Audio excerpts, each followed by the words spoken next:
Wahai temanku, apa ditunggu? Ingat dahulu janji-janjimu. Assalamualaikum, tuan-tuan dan puan-puan. Sekarang ni saya berada di Bandar Kirara 3 ataupun lebih popular dengan panggilan BK3. Penduduk kat sini sedang berusaha untuk bina sebuah surau untuk kawasan perumahan mereka.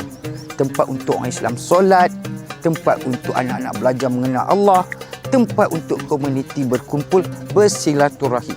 Mereka ataupun penduduk-penduduk di Bandar Kirara 3 ni tengah berusaha untuk mencukupkan sejumlah wang RM1 juta untuk memulakan pembinaan surau Al-Munawarah.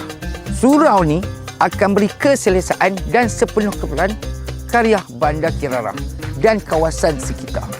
Infak ni terbuka untuk semua. Hulurlah walaupun sikit, asalkan ada ambil bahagian dan ikhlas. Kalau hulur banyak, lagi marvelous, lagi cepat surau ni siap, lagi hebatlah untuk anda semua dan juga penduduk-penduduk di sini. Semua tahu kan apa kelebihan bila kita infak, kita derma ataupun apa segala perkataan ataupun ayat untuk jalan Allah ni, pahala tu akan mengalir walaupun kita sudah meninggal dunia. Jadi, jangan tunggu lama, jangan fikir-fikir lagi, sumbang sekarang. Sekarang juga. Sebab apa?